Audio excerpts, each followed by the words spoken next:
Welcome back to the Course Creation Incubator. I'm Gina Onativia, online course coach consultant, and let's be honest, it can feel like the pressure's on when it comes to creating and marketing your online course. First, you've got to build your course or plan it out enough to go live. Then you've got to market the dang thing and plan out your launch with all those emails, social media, ads, the list goes on and on. But what if I told you there's a strategy that can help take the pressure off just even a little bit? A strategy that can really help you market your course for the long term. That strategy is SEO, or search engine optimization.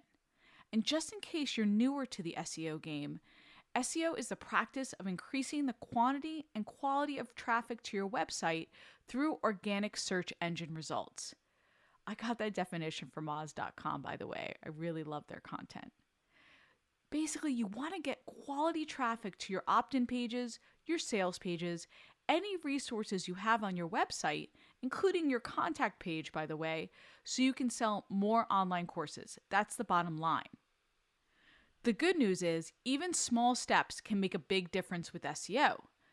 And say, for example, you had 5 small tips to making enormous progress. Well, you could totally revolutionize your course marketing, which is exactly why Pri Kruijen is with me today. Pri is my Insta friend, an award-winning SEO strategist who helps course creators leverage SEO to sell more courses on autopilot. So Pri kind of exists to help us make more money with SEO. My words, not hers. And because there's so much freaking great stuff in this episode, I wrote a summary for you, so you can download that bad boy and take action immediately. No opting in required, so make sure you grab that on the show notes. Okay, let's get to the good stuff. Pri's going to help us make an impact with SEO so you can get a leg up on launches without all of that pressure. Pri, welcome to the podcast. I can't wait to chat with you. This is such an important topic for my course creators. Oh, thank you for having me. Let's dive into why SEO is so important. Let's start there. Yeah, so the thing that people don't quite understand, and to be honest, I didn't actually realize this until I did my first group program. So not an online course, but kind of, Okay. is when you launch anything online, whether it's a group program or a course, you tend to go through this build up of launching, and that can be such a big, I call it a burden, but it can be really exhausting and it can really burn you out. And what I realized after I did my own first group coaching program was you can make your launch so much more easier if you're using SEO ahead of time. Okay. And generally speaking, when we think about launching a program, it follows a very similar kind of process. So it's like, hey, come up with the idea, create the idea, and then launch it. And people tend to use more shorter term marketing tactics. So these Right. tend to be things like paid advertising or challenges or webinars, very heavily reliant on social media. Whereas if you use things like SEO, you can continuously grow to build your email list. And that takes a lot of the pressure off of last minute launching. Okay, I love what you're saying already right now, and I'm sure everyone listening is excited. This idea of taking the pressure off and looking at the long game. So I know we're going to talk more about that today, and I'm sure everyone's like, okay, Pri, how the heck do I get started? You're going to walk us through some ways to get started with SEO. So what's the first step, or what's the first way that we can get started? So the first thing that I always recommend is go back to your ideal client. Now, obviously, it's dependent on where you are in your course journey. Maybe you're like brand new and thinking about pivoting to courses, or you've done a course, you've launched already and you're kind of thinking about how you're going to adapt your next course launch. But it's all about going back to your audience. What are their pain points? What are they struggling with? And really think just even outside of how your course is going to support them and just really digging into that deep. And the reason why you want to do that is this is where all of your searchable content is going to come in.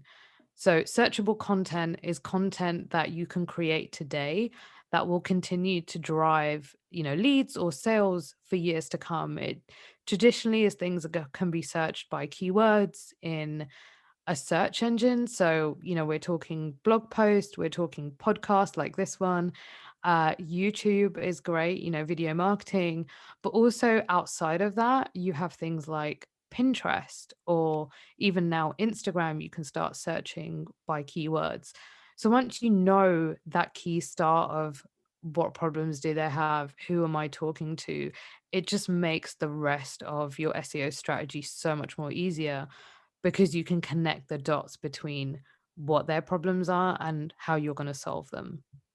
Okay, this idea of searchable content is amazing. So I was just emailing with one of my accelerator grads this morning, Tracy, who's doing meal planning. So can you give me an example of how she would use those pain points for her content to find some searchable content?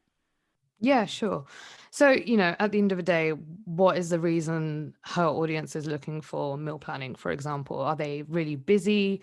Do they have jobs that mean they don't have the time to sit there and meal plan?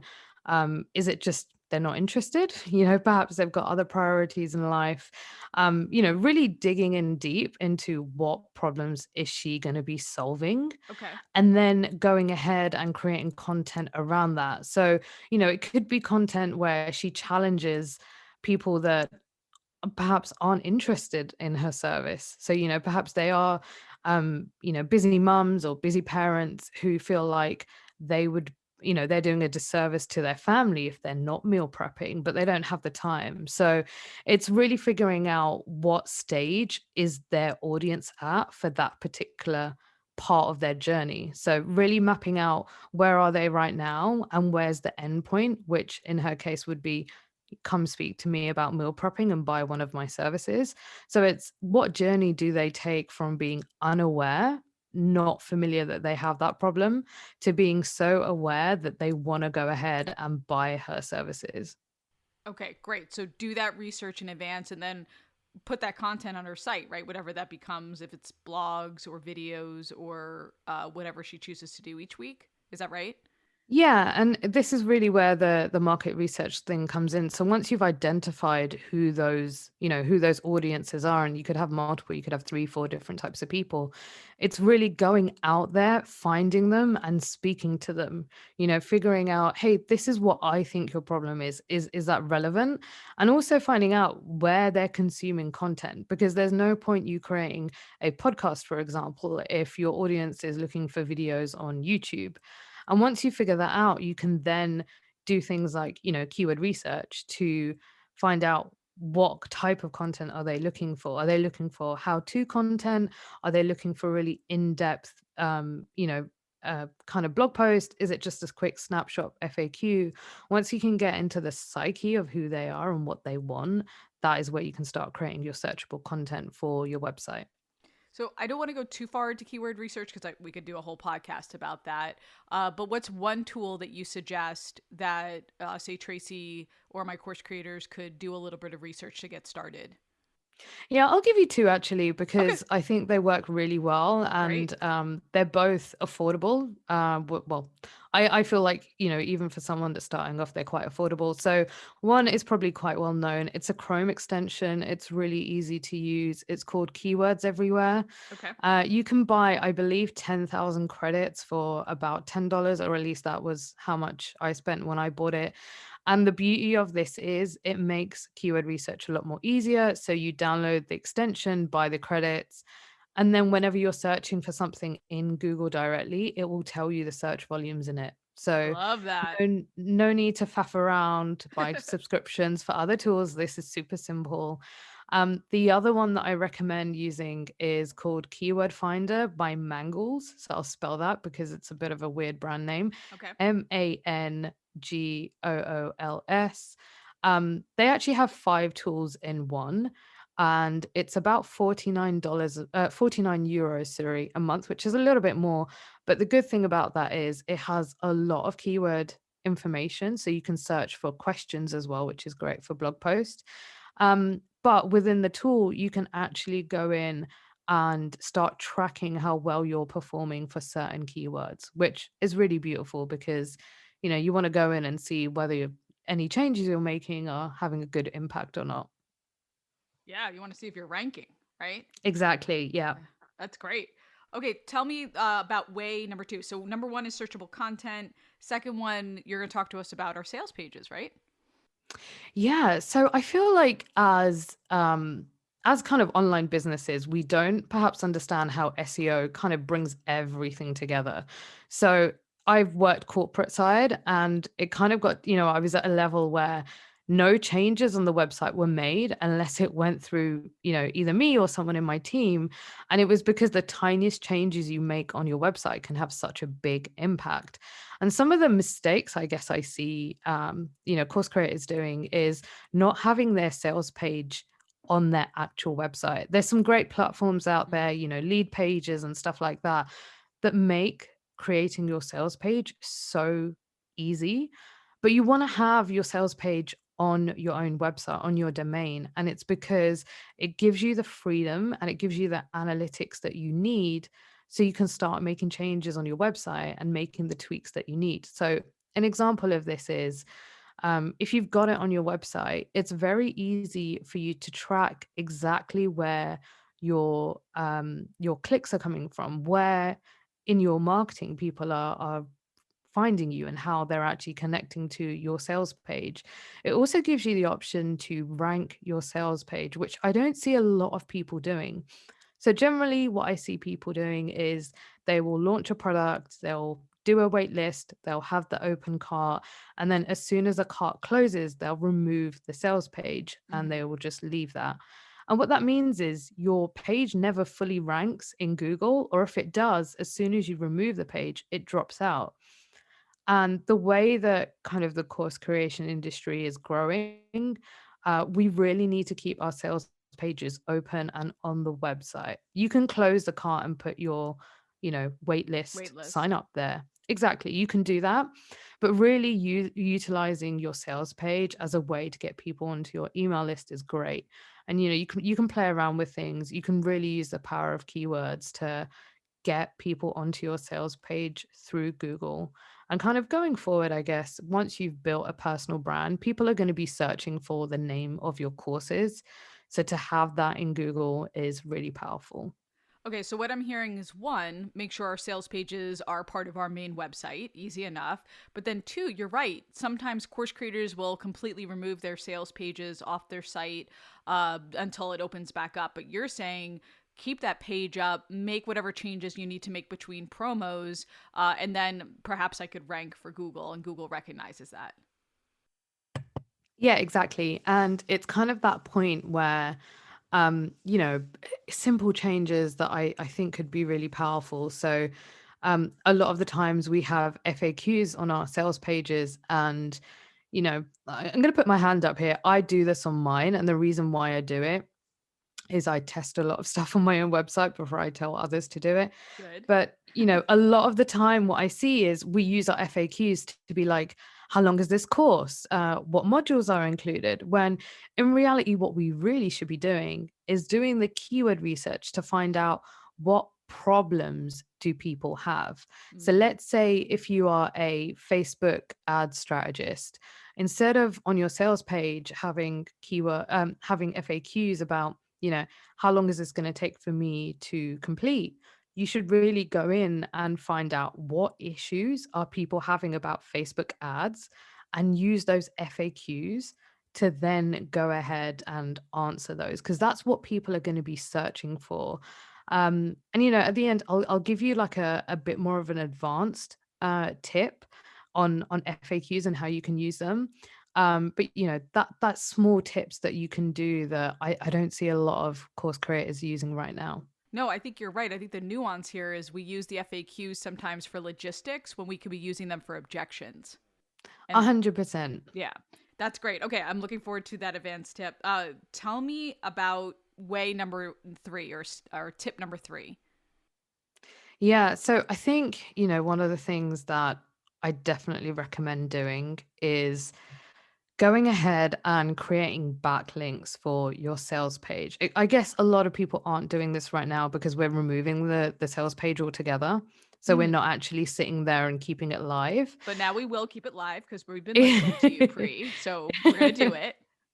Yeah, so sales pages are key to kind of, getting things out there. And in terms of kind of promoting it or getting backlinks to it, it is going to be the one thing that improves your SEO in Google. So if you're not familiar with a backlink, it's when another website will link to your website. And we want to make sure they're really quality websites. So what you don't want to do is you don't want to go to a Facebook group and go, "Hey, who wants to link to this page?" Right. Because that's irrelevant. You Right. know, I'm sure you've seen it, Gina. I've seen it Oh, so many yeah. times when it will be like a new business owner will be like, "Hey, who wants to swap links?" And Right. when I started SEO like 10 years ago, don't get me wrong, I did it because it worked.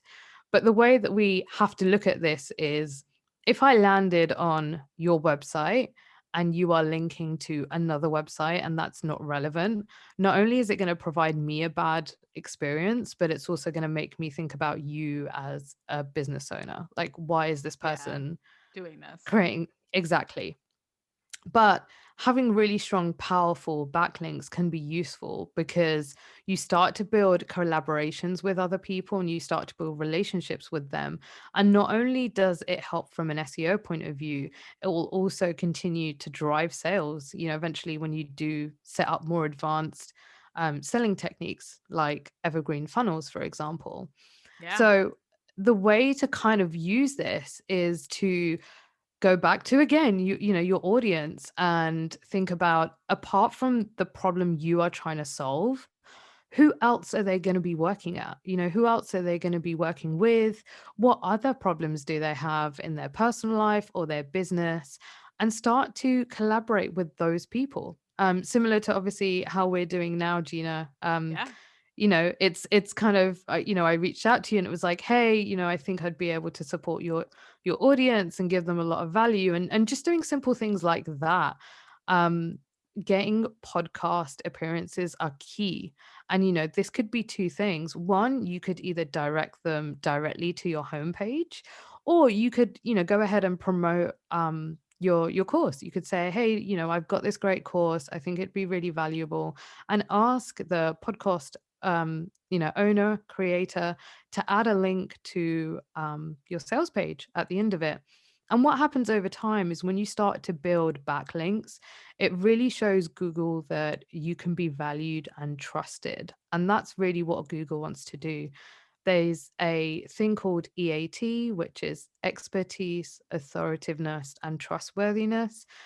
And Google's whole point, the whole kind of basis of their business, is to get people onto page one that can be trusted. Mhm. Google themselves are a business, and what they don't want to do is have really spammy or really kind of, just dodgy people on page one. They want to do a service to their own customers.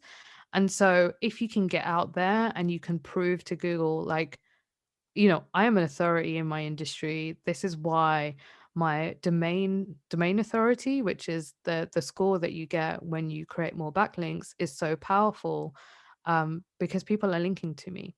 And when I kind of recommend people pay attention to this, these are things that you can do through podcast appearances, through guest blogging. You can go ahead and do digital PR as well. And I really recommend just being super laser focused and focused on your niche rather than just trying to get as many links as possible. So, Yeah. one link from a really powerful website. Let's use BBC. They're a global brand, but getting one link from the BBC is going to be more powerful than getting 20 links from 20 random websites. Okay, that's great. And I want to go back to what you were saying before, because you're right. How we connected was on Insta, and you just sent me a note and said, hey, if your course creators are ever interested in some SEO. And in the back of my head, Pri, I've been thinking for months, this is a topic that I'm serious, that I've been wanting to talk about, because I get questions. I get questions from my done for you clients. I get questions from my accelerator students about how we can optimize, because they know they're not doing it. It's kind of like this hidden treasure, right? That they know can help them, but kind of not unearthed yet. So just as simple as something as Pri reaching out to me, and here we are today, and then that will lead to those backlinks, right? That will lead to this collaboration. So just think about that for yourself, what Pri is saying here, and who you can collaborate with, and who makes sense for your audience. So that's awesome. These are great tips. Let's go on to number 4. What's our next tip? Yeah, so just I would say just generally marketing your business can be, your business and your course in general can be really powerful. Now this is something that I see people use quite frequently when they get to the point where they scale their business. But I think even if you are starting brand new, you're creating your course now, or you've done your one launch, you can really use this. And it's a thing called UTM, tracking parameters. I don't know if you've heard of it. Do you know if you use it in your own No, business? I haven't. Okay. UTM, tell me about it. This is gonna blow you away. Oh, I can't So wait. so remember when I said, SEO isn't just about Google. SEO right now is literally your online business, and it's getting to the point where it expands into so many different ways, user experience, page speed. Yes, keywords and content always are there, but it's actually more about how can SEOs give you the data you need to go and make smarter business decisions. And this is where UTM parameters fit in beautifully. So, a UTM parameter, you've probably seen it all the time, is essentially a snippet of, like, I mean, it's a code essentially. It's a snippet that you add at the end of your website URL. And I'm going to give you some examples.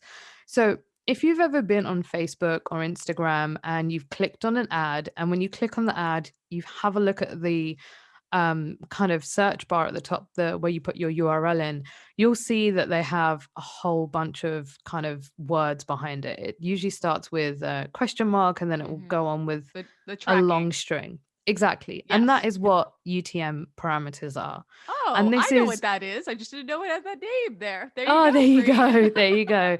Yeah. So they are really powerful when it comes to course creators. And the reason being is we get out there so much. You're Yep. thinking, hey, we're doing Pinterest, we're doing social media ads, we're doing collaborations, affiliate marketing, whatever it is that you're doing right now.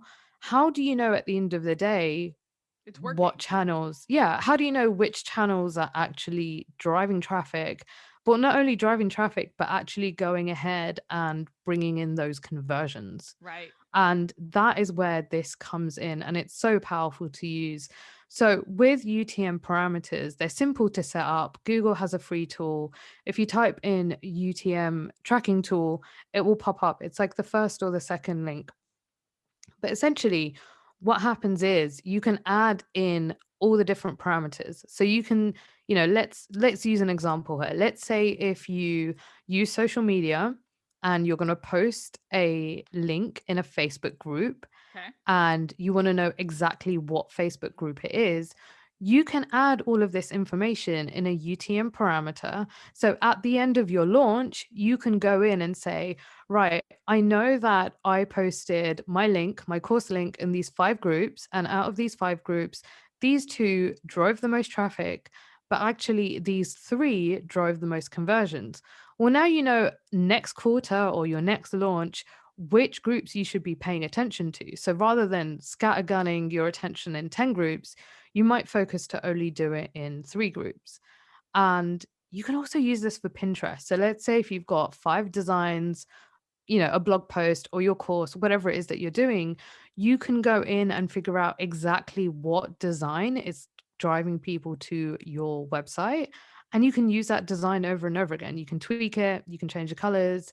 So you can, it's having that in-depth level of knowledge of how, the SEO information that you've got available in your Google Analytics can then go ahead and decide what happens with your next launch. And for me, that's really the message that I want to get out there is, I admit it, my launch was a complete burnout, but Mhm. having this information can be so powerful and so empowering to you.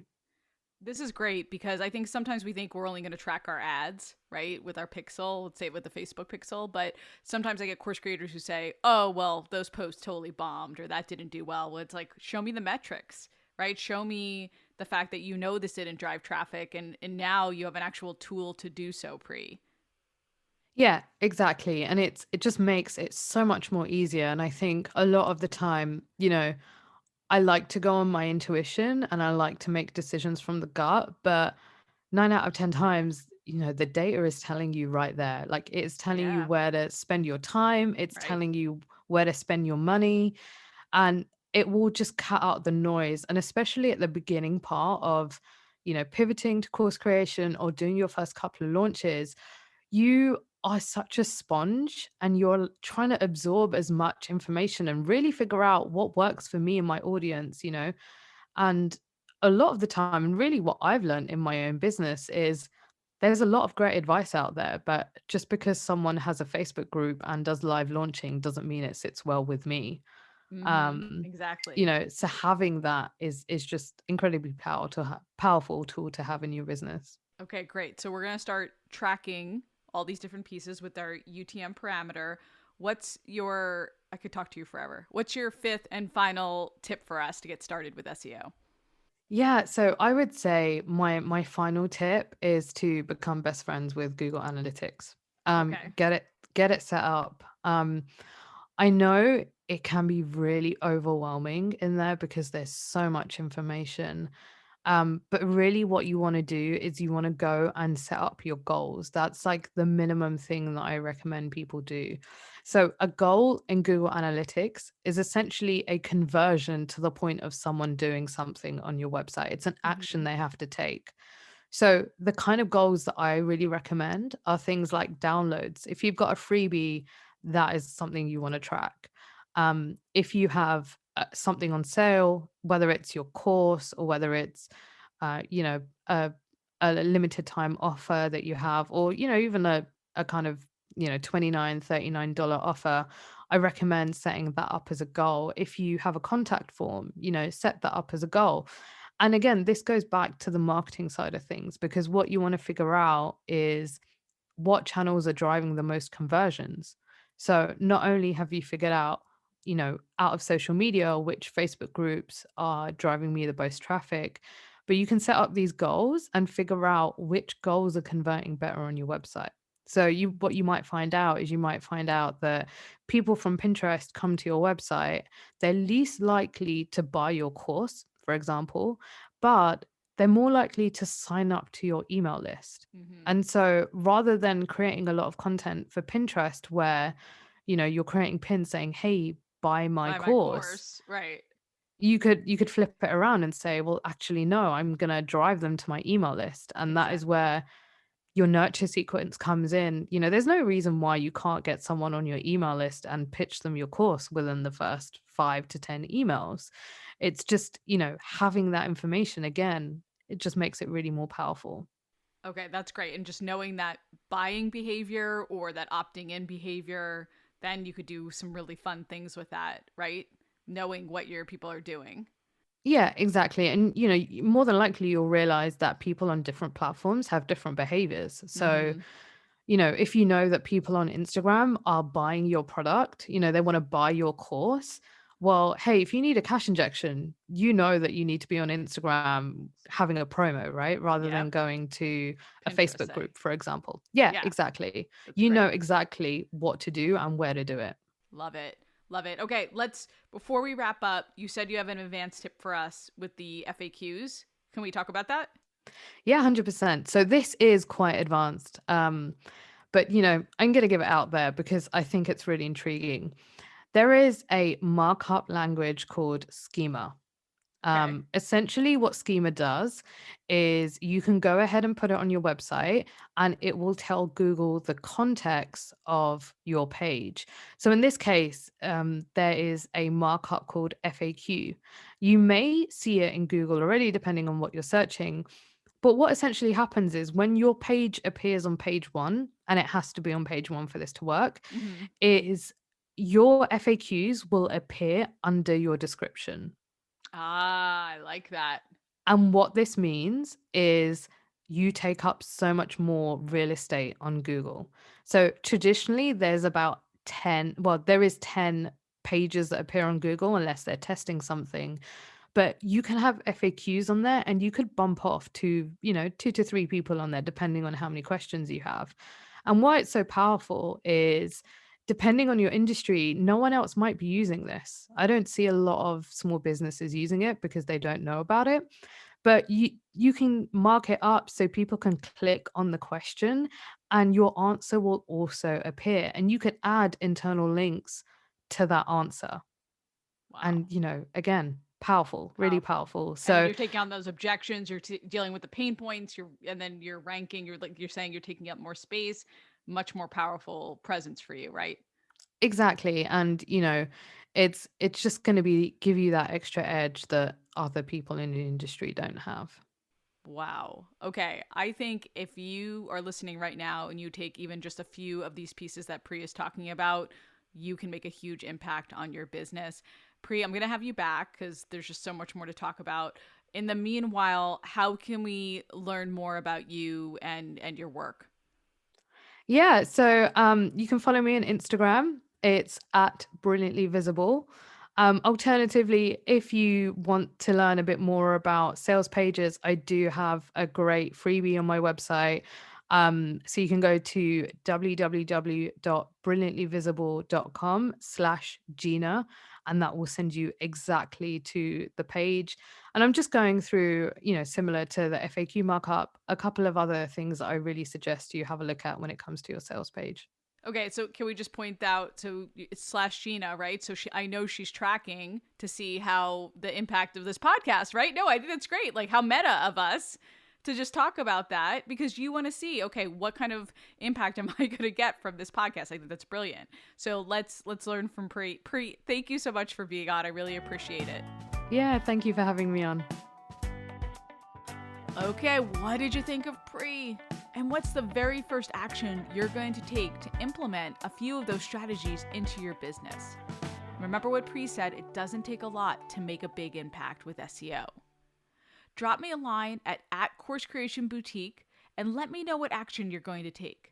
You can also follow Pri on IG at Brilliantly Visible. Get your SEO going, and I'll see you next week where I have a special episode for those who work one-to-one. Yes, I'm speaking to you coaches and consultants out there. And I'm going to talk about how to take that one-to-one knowledge and make it work for a killer online course.